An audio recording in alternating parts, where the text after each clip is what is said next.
ያወጀ አካል የሲቪል ማህበራት ዴሞክራሲን አድቮኬት እንዳያደርጉ ወይም በሰብአዊ መብት ጥሰቶች ላይ ሪፖርት እንዳያቀርቡ አገደ መባሉ ለዓለም አቀፍ ተቋማቱ ዜና ነው። እንደምታውቀው ትልቅ ዜና ይሆናል። ግን በአገር ውስጥ የመኖር መብት ለተነፈገ ሰው የሲቪል ማህበራት መብት ተከለከለ የሚለውን እምብዛም ትኩረት ላይ ሰጠው ይችላል። ነገር ግን ትኩረት አይገባውም እያልኩ አይደለም ያለሁት። ከነገሩ ክብደት አንጻር ነው ይህንን እያነሳው ያለሁት እንጂ መቼም ልብስ የተቸገረ ሰው ልብስ ተቸግር ያለው ለምን ይላል አትልም። ተርቦ ከሆነ ግን ቀዳሚ የሚያደርገው ራቁቱንም ቢሆን እንኳን ምግብ መብላት ነው። የፕራዮሪቲ ጉዳይ ነው የሚነሳው ማለት ነው። ወይም የነገሩን ግዝፈት ለማሳየት እንጂ ሌላ አይደለም። አንዱ እነዚህ የሲቪል ማህበራትን ምንድነው ከስራ ውጪ ማድረግ የሚፈለገው ስርዓቱ የሚፈጽማቸው ወንጀሎች እንዳይጋለጡ ለማድረግ የሚወስዳቸው እርምጃዎች ናቸው። ይሄ አገዛዝ እንዳይጋለጥ እንደ ትልቅ ነገር ወስዶ እርምጃ እየወሰደ እያደረገ ያለው አገዛዙ ወንጀል መፈጸም ነው። እየፈጸመ ያለው ወንጀል ደግሞ አሁን እያነሳ ነው እንዳለ ነው የአደጋውን በሚያሳይ መልኩ የሚፈጽማቸውን በደሎች፣ የሚፈጽማቸውን ግድያዎች፣ የሚፈጽማቸውን ዘረፋዎች፣ የሚፈጽማቸውን የዘር ማጥፋት ወንጀሎች በየቦታው የሚፈጸሙት እንዳይጋለጡ ለማድረግ ሲቪል ማህበራትን ማጥፋት፣ ሚዲያዎችን ማጥፋት ይሄ የስርዓቱ መገለጫ ስለሆነ እየተደረገ ያለ ነው። የተረጋጋ የፖለቲካ ሁኔታ ቢኖር እውነት ለመናገር ብዙ አሁን የምናየውን ነገር በሚገባ እንድንገነዘብ ያደርገናል።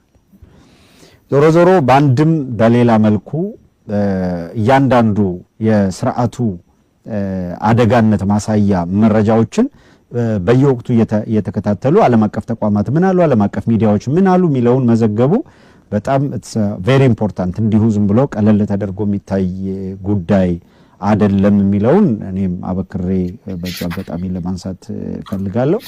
ወደ ዕለቱ ርዕሰ ጉዳይ ከመሄዳችን በፊት እንደው ብሩክ እኔም እንደ መረጃ የተወሰኑ ነገሮች ላንሳ። አድማጮች ከኛ ጋር መሆናችሁን የምታረጋግጡት ያው ከዚህ ቀደም እንደምታደርጉት የገባንበትን ሊንክ ሼር በማድረግ ላይክ በማድረግ ነው የምትተባበሩትና አሁን የገባንበትን የዩቲዩብ ሊንክም ረምብልም ትዊተርም ሪትዊት በማድረግ ሼር በማድረግ ሊንኩን በማሰራጨት ፈጠን እያላችሁ የእናንተን ኃላፊነት ተወጡ፣ ለሌሎች እንዲደርስ አድርጉ። ትዊተር ላይ ያላችሁ ሪትዊት ማድረግ በፍጹም እንዳትረሱ።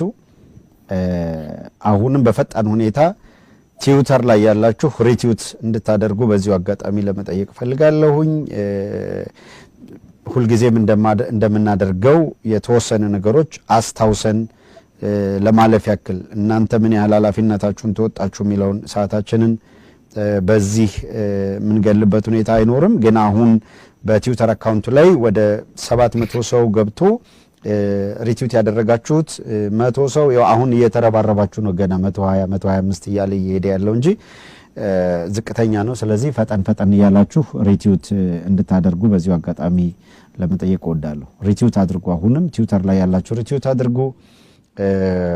ዩቲዩብ ላይ ያላችሁ ሼር አድርጉትና ሊንኩን በዋትስአፕ በቴሌግራም እነዚህ በተለያዩ ፕላትፎርሞች በመሴንጀር እነሱን እየተጠቀማችሁ ለሰው እንዲደርስ ቶሎ ሼር እንድታደርጉ እንጠይቃለን። እስኪ ፈጠን አድርጉት። አሁን ወደ 140 ምናምን ደረሳችሁ፣ ወደ 150 እየገሰገሳችሁ ነው ሪትዊት ያደረጋችሁ ማለት ነው።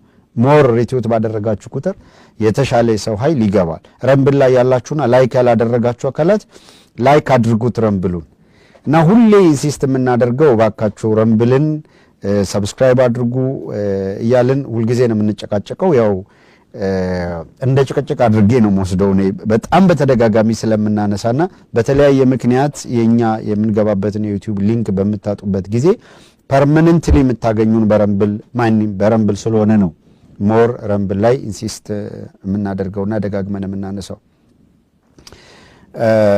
አሁን ወደ 700 ሰው ገደማ ገብቶ ግን የተወሰናችሁት ናችሁ አሁንም ሪትዊት ያደረጋችሁት ላይክ ያደረጋችሁ ሼር አድርጋችሁ ሊንኩን እየተከታተላችሁ ያላችሁት በጣም ጥቂቶች ናቸው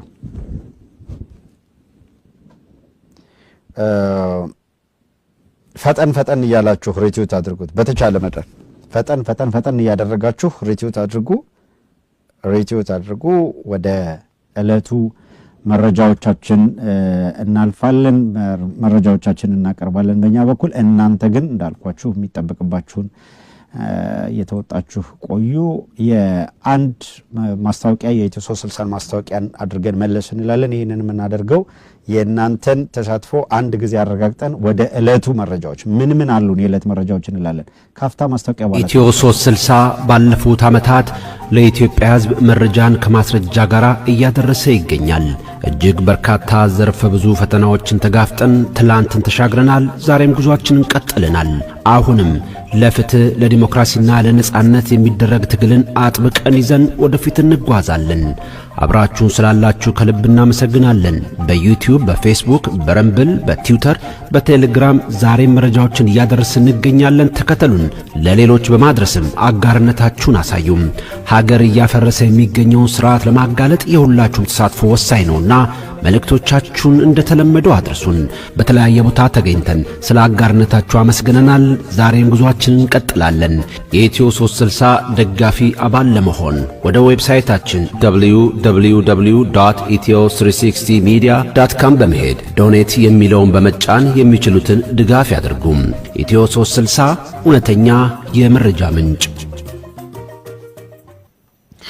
እናመሰግናለን እንግዲህ ብሩክ ወደ እለቱ ሁኔታዎች አለፍ ልበል አድማጮች አሁንም ደግመን እንላለን አብራችሁን ቆዩ የተወሰኑ መረጃዎችን በቀዳሚነት ላቀርብና ወደ ቀጣዮቹ በዝርዝር እናልፋለን ቀዳሚ የምናደርገው አንተ አምነስቲ ኢንተርናሽናል በተመለከተ ተነስቷል ከዚያ ባሻገር በአማራ ክልል በዘንድሮ ዓመት ያው ትምህርት እናስጀምራለን ከምን ጊዜውም በላይ ሰላም ተረጋግጧል ወዘተረፈ የሚል ነገር አገዛዙ መጠነ ሰፊ ፕሮፓጋንዳ ካደረገ በኋላ የትምህርት እንቅስቃሴ ሁኔታዎች ግን ምን ደረሱ ሚለው በተመለከተ መረጃዎች የሚያሳዩትን ላንሳ አሁን አገዛዙ ራሱ ባመነው መሰረት የክልሉ አማራ ክልል ተብሎ በሚጠራው በአዴን እንደፈለገ የሚጨፍርበት ክልል ማለት ነው በዚያ ክልል ላይ በ17 ወረዳዎች ሙሉ በሙሉ ምንም አይነት ትምህርት ቤት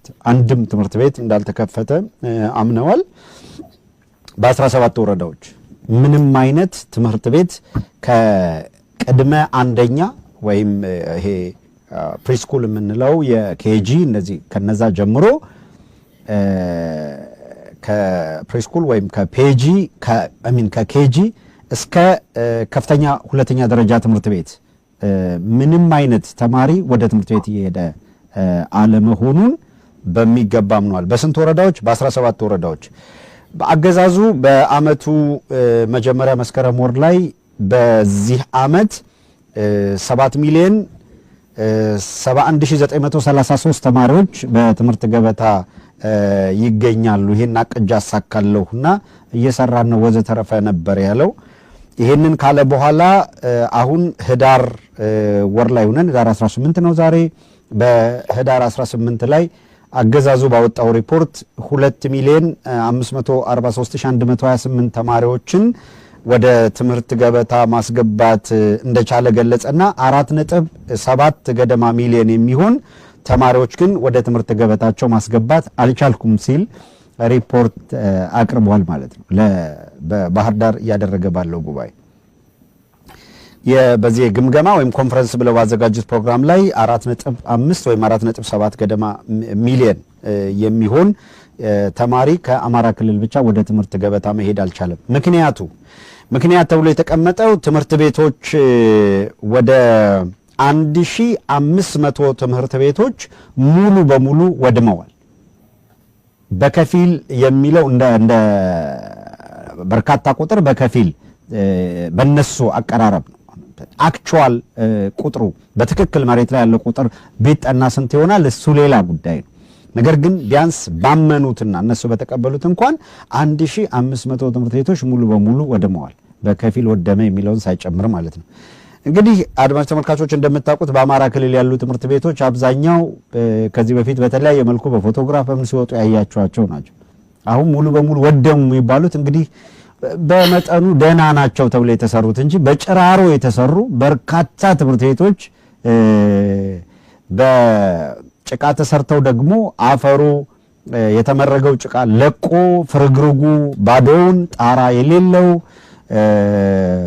ባህር ዛፍ ዝም ብሎ ከነ ቅጠሉ ያልተመለመለ ባህር ዛፍ ጨፈቃውን እየቆረጡ ጎንና ጎን ላይ ጋረድ አድርገው ትምህርት ቤት ነው የሚሉት።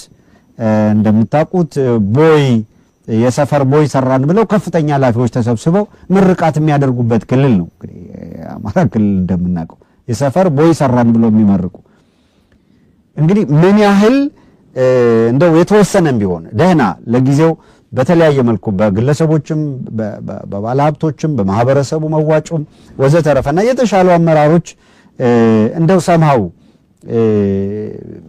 ይሄን አድርገናል ብለው በስልጣን ለመቆየትም ቢሆን የሰሯቸው ደህና ሊባሉ የሚችሉ ትምህርት ቤቶች አሁን ቀደም ሲል በተገለጸው መልኩ ለውድመት የተዳረጉ ትምህርት ቤቶች ናቸው። ዛሬ እነሱ ባመኑት መሰረት በዚህ መልኩ አማራ ክልል 4.5 እንግዲህ የትግራይን ደቡብ ከትላንት ወዲያ ስናቀርብ ነበረ። በሃዲያ ዞን በማዕከላዊ ጎንደርን በማዕከላዊ ኢትዮጵያ ተብሎ በተካለለው ክልልና በደቡብ ኢትዮጵያ ክልል በሁለቱም ክልል ውስጥ መምህራኖች ሙሉ በሙሉ ትምህርት አቁመው ደሞዝ ስለማይከፈላቸው ተማሪዎቻቸውን በትነው ወደየቤታቸው ሄደዋል። የ4 ወር የ5 ወር ደሞዝ ባለመከፈሉ ምክንያት ነጋዴው ደግሞ በግድ ገንዘብ አምጣ እየተባለ ታንቆ የአብይ ድርጅት